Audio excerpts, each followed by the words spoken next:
siapa ada bela kucing nak kucing mahal. Tiba-tiba kucing dia melepek, bawa pergi doktor cakap kucing anda stres. Tak tahulah dia stres apa, padahal dia kerjanya makan tidur. So kucing boleh stres, apatah lagi kita manusia kan. Masih lagi banyak stres yang kita alami lah.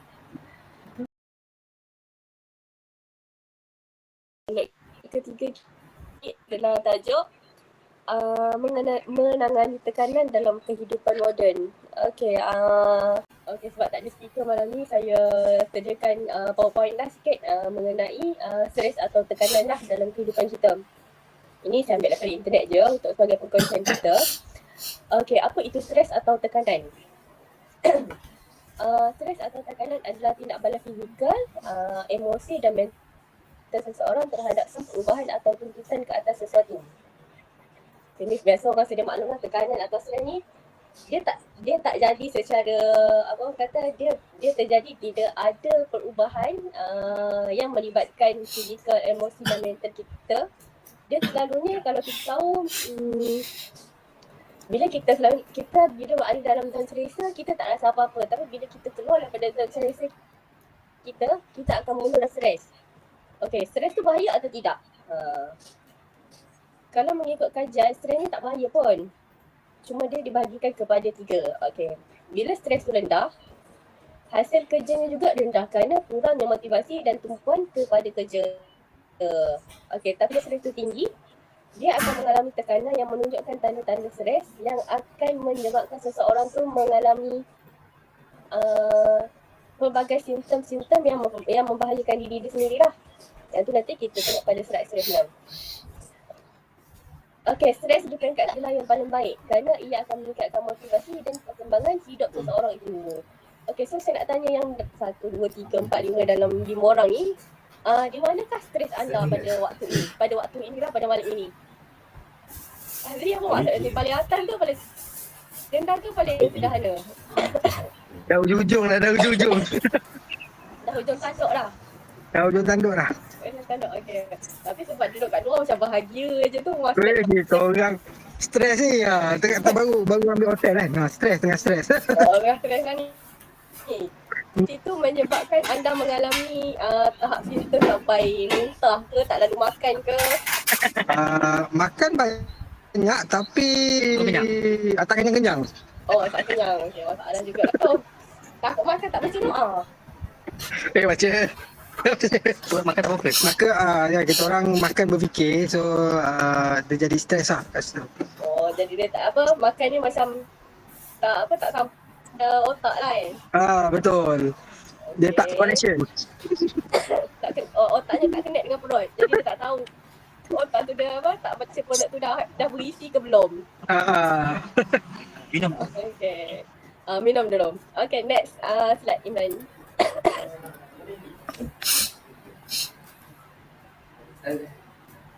Okay, bagaimana saya tahu saya mengalami stres? Okay, ada 4 keadaan. Yang pertama, fizikal. Okay, sama ada dia ada berbentak, dia berpeluh, dia rasa seram sejuk, dia kurang selera makan, tak buang air kecil, bernafas laju, mudah mendapat serangan penyakit seperti penyakit asma, penyakit belakang, masalah padaman, sakit kepala, gatal-gatal. Okey, tangan dan kaki rasa sejuk. Okey, saya sekarang ni berada di peringkat fizikal yang berpeluh. Walaupun duduk occupied, berpeluh pula bercakap dekat sini. Macam Azri, dia kata kurang... Sama. Kita serupa. Tak serupa, dia makan sampai kat perut lah tu, kurang selera makan. Okay, next slide Iman. Okay, ni daripada sudut psikologi. Okay, daripada sudut psikologi, seorang yang stres atau berada dalam tekanan. Okay, dia ada kurang daya tumpuan dan suka mengawal diri sendirilah. Ataupun dia susah nak tidur, ataupun mudah terpengaruh seperti mengambil bahan yang terlarang seperti dadah dan arak, atau juga perubahan emosi, tekanan perasaan, kekecewaan, mewujudkan pemusahan dengan orang sekelilingnya lah, rasa tak berdaya, kurang sabar, cepat marah dan lemah semangat. Okey, ini daripada segi psikologi. Okay, next slide Imran. Okay, yang ketiga adalah gangguan fikiran. Okay, yang stres atau tertekan, dia mengalami gangguan fikiran seperti mana? Contohnya, okay, pertama suka membuat keputusan. Kadang-kadang benda tu mudah je sebenarnya untuk dia untuk meletakkan sesuatu keputusan ataupun perkara yang hendak dibuat. Tapi bila dia berada dalam keadaan stres, dia tak mampu nak buat keputusan. Kadang-kadang macam contohnya lah kan, seseorang yang berada, okay, tengah drive. Dia tengah drive, saya tak tahu orang lain, tapi kalau saya, apabila kita biasa guna Waze atau Google Map kan, kita sepatutnya mudah je ikut jalan tu. Tapi bila sampai kalau kita terlajaknya sempang, dia akan jadi mengelabah sendiri kan. Itu dia dah mengganggu kita punya fikiran dah. Kita akan stres kejap waktu tu dan akan, padahal sepatutnya kita boleh teruskan perjalanan kita, ambil simpang berikutnya ataupun follow je pada arahan Waze tu lah. Tapi bila gangguan fikiran, dia boleh jadi start tiba-tiba berhenti kat tepi jalan. Kat mana sebenarnya aku nak kena bunjuk balik perjalanan ni? Padahal sebenarnya benda tu dekat situ dia perlu pada rawatan untuk mulalah ambil nafas dulu lah apa semua, barulah dia boleh buat keputusan. So itu masuk dalam bahagian pengurusan stres nanti. Okay, antara lain kurang minat terhadap aktiviti harian.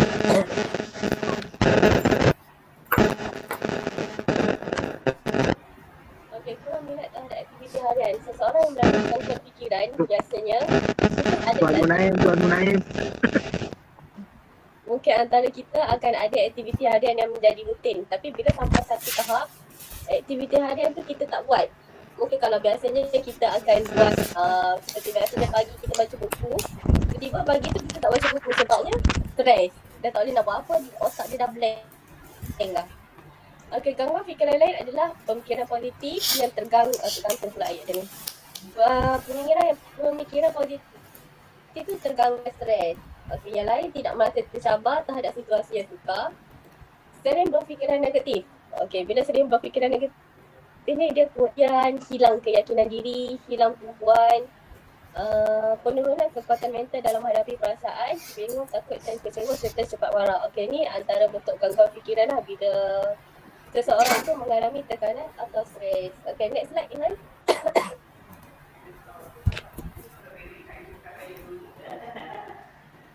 Okay, next. Yang keempat adalah tingkah laku. Tingkah laku ni apa yang apabila dia mengalami tekanan. Okay, bercakap dengan cepat atau kuat. Okay, suka gigit jari atau mengetak bibir atau kerap menggerakkan jari yang letih. Okay, ni siapa kalau ada habit, ada seorang dia ada habit suka gigit jari atau mengetak bibir lah ni. Ni saya tak tahu, tak tahu lah dia memang stres ke atau dah memang habit dia daripada zaman muda. So kena tengoklah betul-betul sama ada dia stres atau dia habit seseorang tu. Kalau tengok dia macam stres, kita kena bantu dia lah untuknya mengurangkan stres dia tu. Okay, tingkah laku perasaan yang negatif membuatkan dia mudah tersinggung untuk walaupun perkara-perkara kecil mungkin biasanya bergurau, biasa boleh gurau kasar, tiba-tiba kalau seseorang tu stres, dia akan menjadi mudah tersinggung. Perlu bergantung kepada orang lain, suka memberi komen dan kritikan kepada orang lain, bertindak secara tidak logik, bertindak dan terlalu beremosi. Ini antara simptom-simptom tingkah laku bila seseorang itu berada dalam keadaan stres. Okay, yang selain itu kurang produktiviti kerja. Produktiviti kerja itu tak berapa okey lah. Yang berikutnya kurang kecekapan diri, mudah lupa dan selalu membuat kesilapan serta sering terlibat dengan kemalangan. Kalau sering terlibat dengan kemalangan ni, rasa dah mula kena bawa pergi jumpa pakar lah apa yang mengganggu kehidupan dia sampai asyik terlibat dengan kemalangan. Sementara menidakkan keupayaan diri sendiri. Okay, ni bila dah sampai tahap menidakkan keupayaan diri sendiri ni bahayalah juga sebabnya dia akan menjadikan kita istilah lemau. Okay, next slide Iman.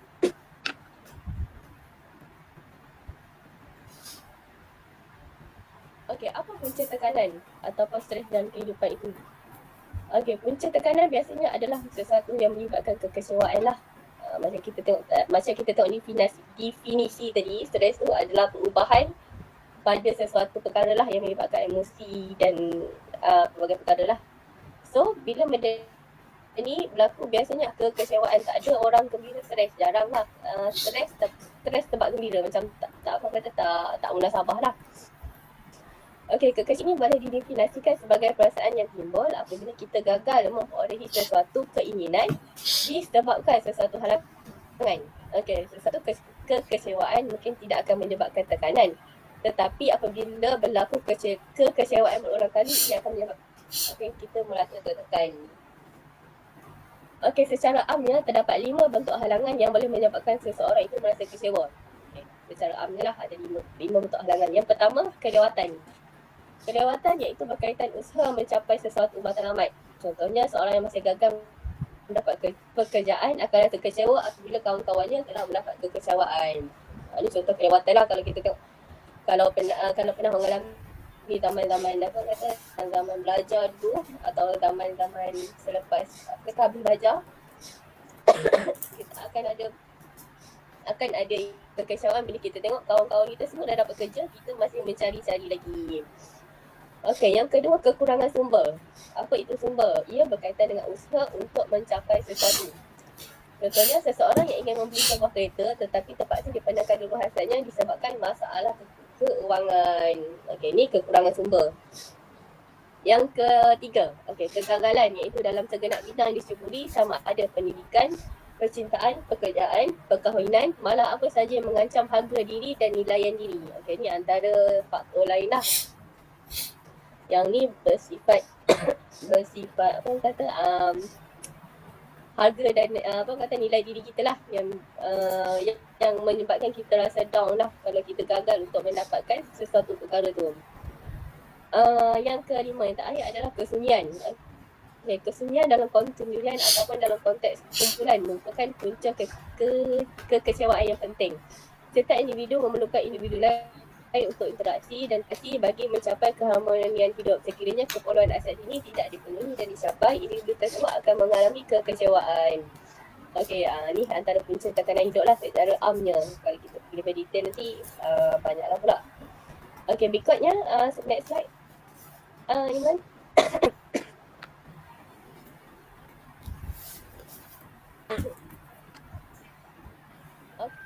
Okey, komplikasi atau akibat. Apa akan terjadi sekiranya kita tidak ambil berat masalah stres yang dihadapi? Okey, yang pertama adalah jangka masa panjang, stres boleh memberi kesan yang teruklah kepada diri kita. Kita perlu mengambil tindakan untuk mengatasi masalah ini supaya ia tidak memberi kesan kepada diri seperti berikutlah. Contohnya, mudah letih dan cepat penat.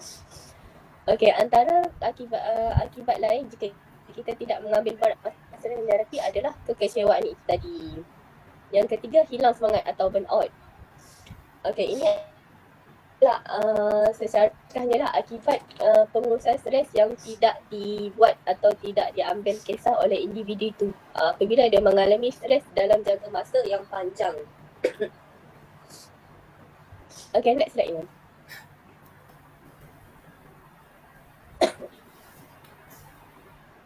Okey, pencegahan. Apa pencegahan yang boleh dibuat untuk mengelakkan kita stres?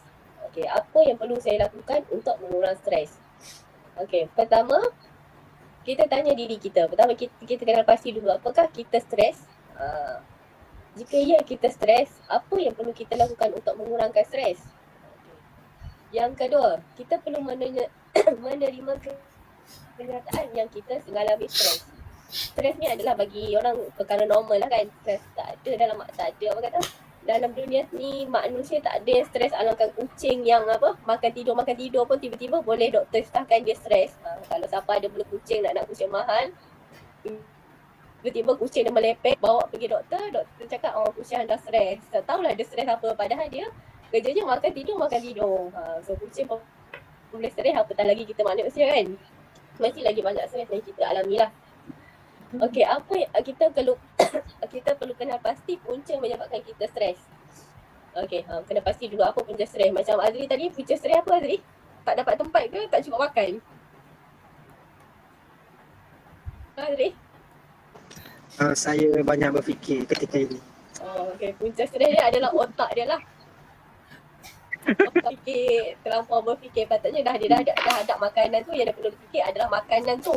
Sampai perut rasa nikmat ke tak? Itu sepatutnya, bukannya dia fikir tempat lain. So sekarang ni kita dah tahu punca dia, otak dia yang masalah. So macam mana? Sorry. So macam mana otak dia macam kena letak sebelah dulu ke? Dia kena tebuk sebelah ni, kena keluarkan air. Kena bagi oksigen dia keluar sebelah tu.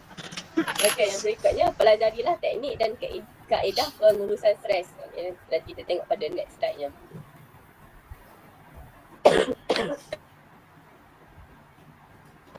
Okay, sekiranya tiada perubahan, kejap nak tak lagi. Sekiranya tiada perubahan dalam masalah stres yang anda hadapi selepas 3 minggu, anda mengamalkan teknik pengurusan stres yang disarankan, berjumpa dengan pakar dan dapatkan bantuan mereka. Okay, stres ni perlu kita lakukan pencegahannya dalam tempoh 3 minggu je. Tapi bila lebih daripada 3 minggu, kita tak boleh nak, kita dah sampai tahap penat orang kata, atau penat yang dah tak boleh kita, apa orang kata, tak boleh kita selesaikan sendirilah kita punya masalah tu, ataupun otak kita dah tak boleh nak berfikir dengan baik. Okay, maksudnya berjumpalah dengan pakar yang bertauliah untuk dapatkan nasihat mereka. Okay, next slide Iman.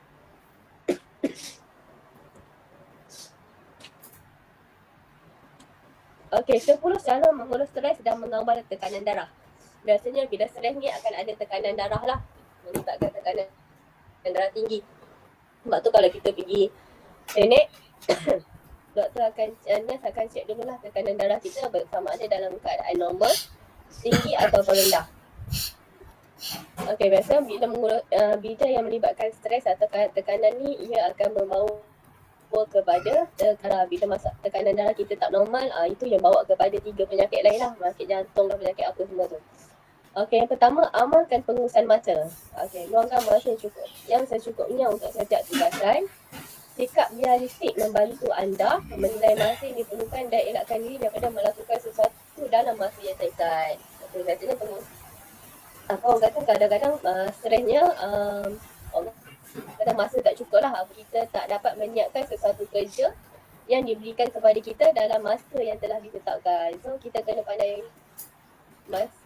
pandai manage masa. Yang kedua, hadkan komitmen. Tentukan keutamaan dan tunda tugasan berdasarkan kepentingan setiap pilihan. Ini mampu meringankan bebanan dan memberi anda lebih masa peribadi untuk relax. Okay. Kita kena sedar diri kita, keupayaan kita setakat mana. So, jangan paksa diri kita untuk membuat sesuatu yang luar daripada kita punya keupayaan diri. Tapi kalau orang kata, itu adalah mencabar untuk diri. Tapi kita kena tahulah keupayaan kita setakat mana mencabar untuk diri tu. Okay, yang ketiga, kenali situasi kita. Kenali perkara dan situasi dalam atau luar kawalan minda kita. Terima realiti yang kita tidak mampu dikawal dan fokus kepada perubahan yang anda boleh lakukan. Okay, kadang-kadang sesuatu yang berlaku ataupun perubahan yang berlaku dalam kehidupan kita adalah ini menyebabkan kita tak boleh terima perkara baru dalam hidup kita. Bila kita tak boleh terima perkara baru dalam hidup kita, itu menjadikan kita tak boleh fokus, atau macam kita tak boleh nak lakukan apa yang biasa kita lakukan. Contohnya kalau sebelum ni kita dah biasa setiap pagi, okay, contohnya yang akan datang ni,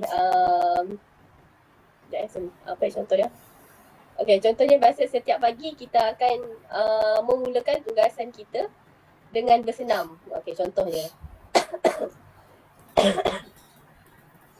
Dengan bersenam ataupun melakukan meditasi lah. Tapi tiba-tiba bila anda diberikan sesuatu tugas atau macam contoh Hazri lah kan, tiba-tiba dia kena keluar, berjalan lah apa semua untuk buat kerja, dia kena keluar daripada tugasan dia seperti biasa. Dia akan ada perubahan lah dalam perubahan dalam rutin harian tu. So, dia kena pandai kawal dan fokus pada perubahan yang dialami, mungkin untuk jangka waktu masa yang sekejap ataupun jangka waktu masa yang lama. Okay, next slide Iman.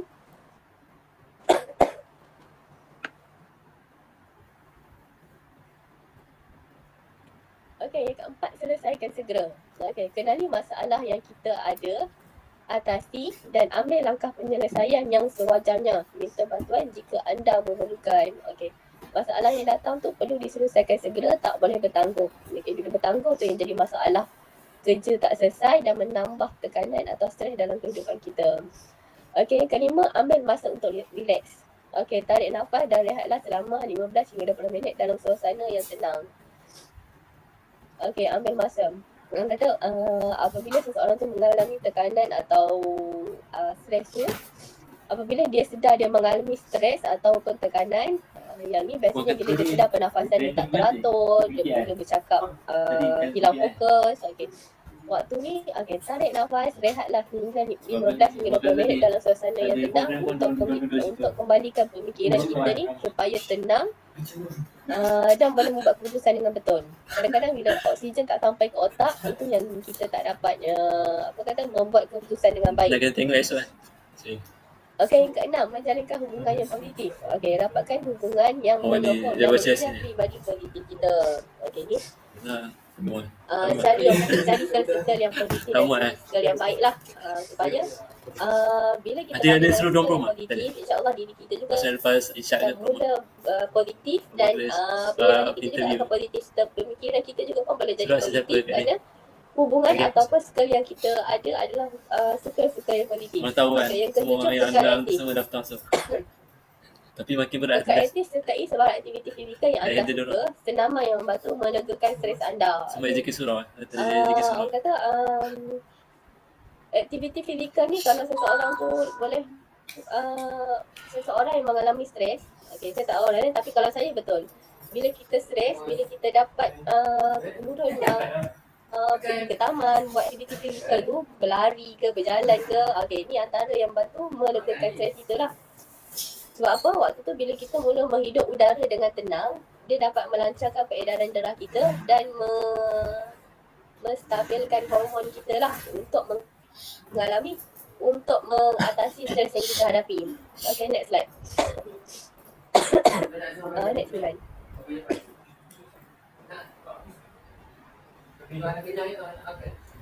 Okay, yang ke-8, sentiasa positif. Fokus kepada perkara-perkara positif dalam kehidupan, jadi akan beri perasaan positif tentang masa depan. Okay. Positif ni dia tak datang dia tak boleh kutip tepi jalan dah. Positif ni perlu kepada ilmu sebenarnya.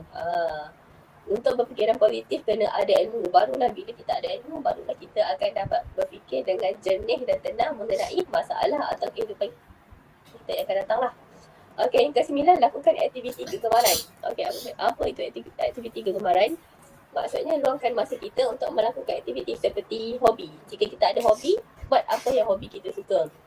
Ataupun mungkin kerja sukarelawan. Kita boleh join mana-mana program untuk berjumpa masyarakat lah.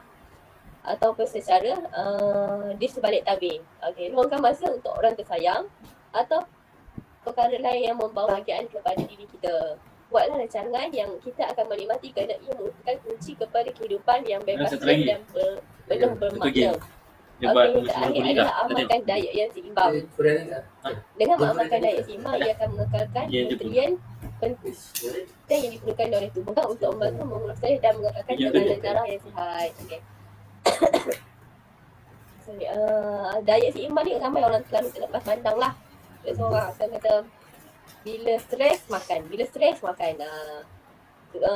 Padahal sebenarnya bila kita berada dalam keadaan stres, kita perlu mengambil makanan yang makanan atau protein yang bagus untuk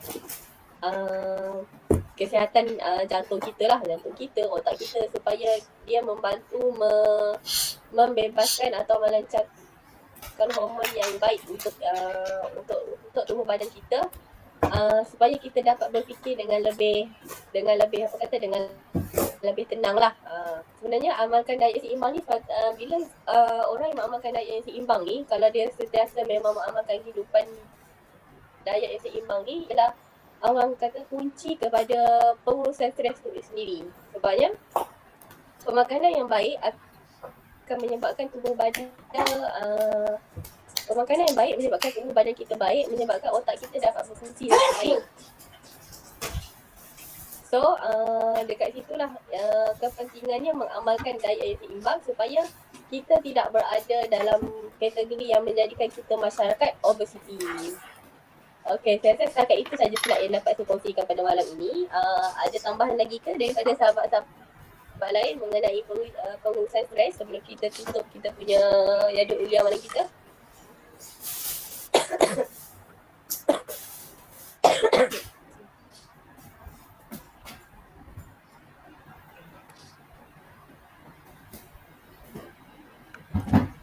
Setakat ni dia saya tak ada. Okey, pada Imran, sorry. Imran study Betul, study. Okey, untuk study tak ada apa?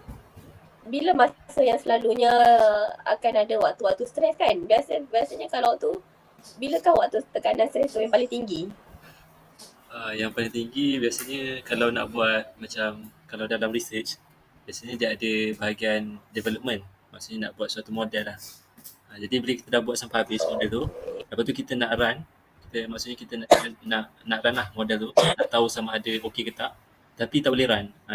Itu salah satu lah.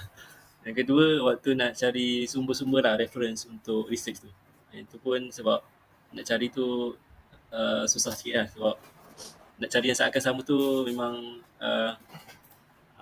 boleh kata nak jumpa tu mungkin satu dalam 100 macam tu lah. Payahlah nak jumpanya. Betul.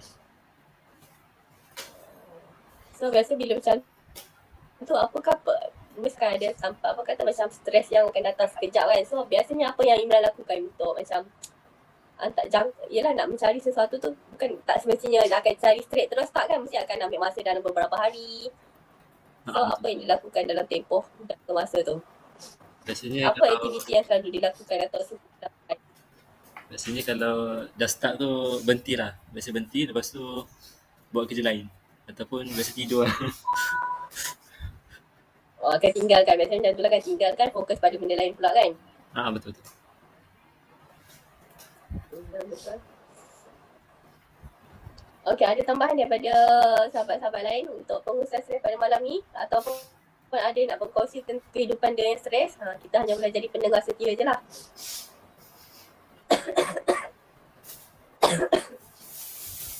Okey, saya rasa setakat ini saja perkongsian kita tentang pengurusan stres. Diharapkan masing-masing dapat menguruskan kehidupan dan tahap stres, tahap tekanan itu dengan baik. Buatlah apa yang termampu, sedari limit kita di tahap mana, dan yang penting apa yang kita lakukan tu perlulah berpandukan orang kata Al-Quran dan Sunnah. Orang kata apa yang kita lakukan tu, benda tu kita nak buat, Allah marah atau tak, Nabi suka atau tak. Okay. Dengan ini saya mengucapkan terima kasihlah pada yang hadir pada malam ini. Semoga majlis kita ini memberi manfaat dan meninggalkan kesan positif dalam perjalanan kita ke arah mendisiplinkan cinta ilmu serta terus istiqamah untuk pada masa akan datang. InsyaAllah kita jumpa lagi pada minggu hadapan pada hari dan waktu yang sama dengan topik-topik lain yang bakal kita bawakan. Okay. Segala khilaf dan salah datangnya daripada diri saya sendiri dan yang baik adalah datang daripada Allah SWT.